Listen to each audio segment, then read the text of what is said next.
Hi. This is Brie, Hi, I'm Jessie. and we are Learning lots. Yes, we did it. And then like a theme song plays or something. Follow along. Learning lots with Brie and Jessie. Welcome to the first episode of Learning Lots. Dear viewer, listener, we're so grateful that you are here with us as we are in real time learning how to make a podcast. Yes, we're hoping that this podcast is an opportunity for us, as long as anyone who wants to participate, to learn some more. About what? Lots. Just lots of stuff. A little bit about the two of us. We are best friends for over a decade now. Feels very good to say. Yes.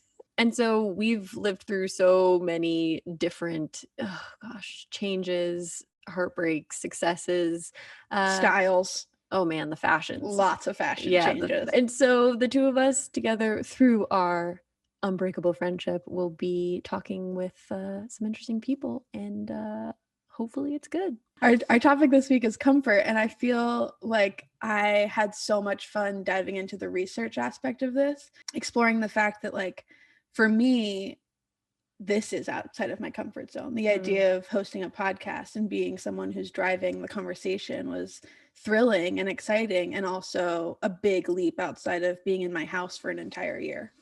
Yeah, that's true. It is like we're coming into this space live from my garage to have these conversations when we've been isolated. And I will just reiterate, we've been tested, we are negative, so there isn't fear in that regard, but the mere act of trying something new.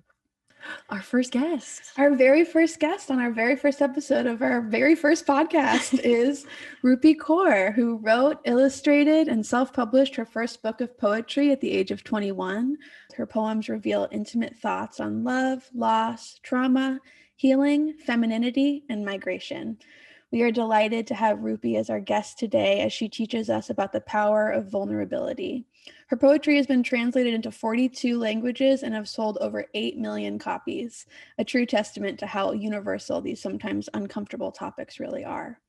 Rupi, thank you so much for joining us. We're thrilled to get to talk to you. Thank you for having me on. I'm really excited. I just wanted to tell you there have been so many instances where reading your poetry has brought me such an indescribable sense of comfort, and I feel really seen when I read your poetry. So thank you so much for publishing it and putting it out there.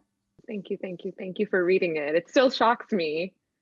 I put it out there and I wrote it for myself. So every time somebody shares what you just shared, I'm like, wow, that's the power of like telling your truth.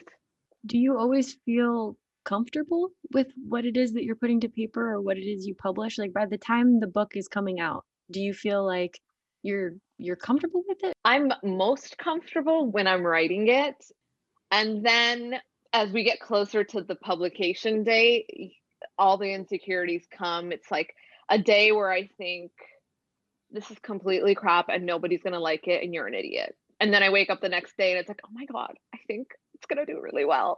I was wondering, is there a poem in your new book that you would like to share with us? Yes, let me read. You know what? I'm going to just read one about friendship because why not?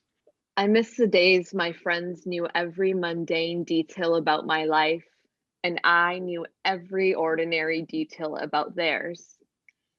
Adulthood has starved me of that consistency, that us, the walks around the block, the long conversations when we were too lost in the moment to care what time it was, when we won and celebrated, when we failed and celebrated harder, when we were just kids.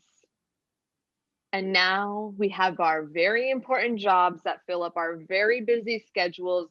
We have to compare calendars just to plan coffee dates that one of us eventually cancels because adulthood is being too exhausted to leave our apartments most days.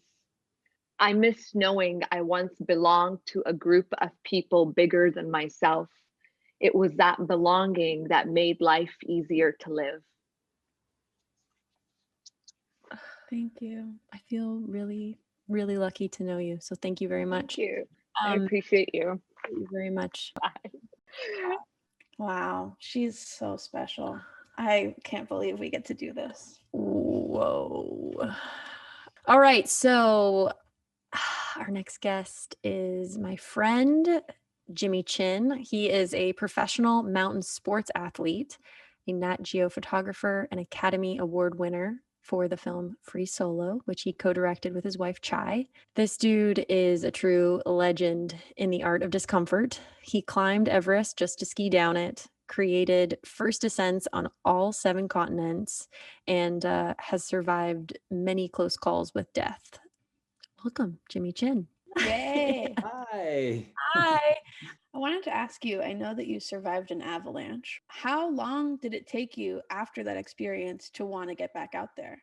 Well, I've been in a couple avalanches. There's one in particular that was probably more traumatic or difficult to process.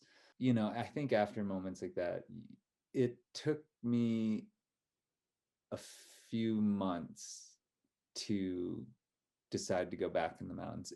So I did a lot of evaluating of like what I wanted to do. And so I think having time to think through very clearly what gave meaning and purpose to my life and what experiences I was looking for in my life made me go back, even though I didn't want to go back.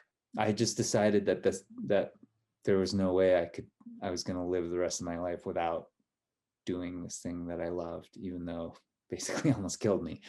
I was telling Jessie earlier about a really profound experience I had as well when we were climbing the Tetons, and I will honestly like never forget the most grueling 4-hour hike. I didn't even know a hike could be that. That was in a completely different. I was used to like a Los Angeles hike.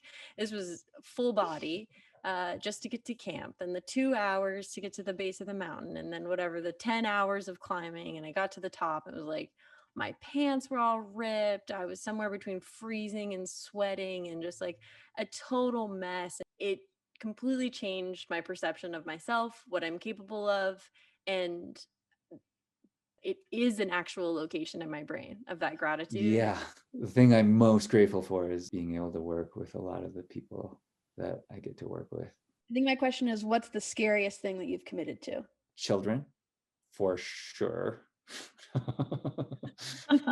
But, you know, like film projects, expeditions, the scariest thing for me to commit to is I know that if I'm going to commit to something, that I'm going to bring everything that I have to the table. My own standards for myself and my own expectations for myself are hard to live up to. And I should probably see a therapist about that. But yeah. I have 2. I can totally pass one your way.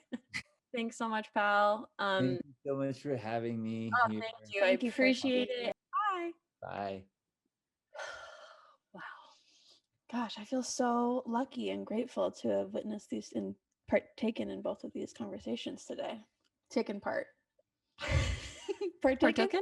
To have taken part. To have taken part, of course. I think a major theme this week was about what aspects of your life that you would label discomfort is in fact comforting. Very, very well put. I think that's exactly it. And something that I will be thinking about for the rest of my life. Okay. Well, to wrap it up, we would love to hear from all of you in the comments section of this video or on our Instagram, Learning Lots Podcast. You can comment topic submissions, or also if you have music, Poems, spoken word, art pieces, personalized dance? shoes. Oh, I love the idea of a personalized shoe. Clothing designs. I mean, whatever it is that if you're listening to this and you're inspired to create something, or it reminds you of something you've created that we could share with A story. Yeah, we want to keep this conversation a conversation. Yeah. Well, this was episode 1 of Learning Lots. Yes, we said it at the same time. See you next time. Thanks for listening. Bye. Learning lots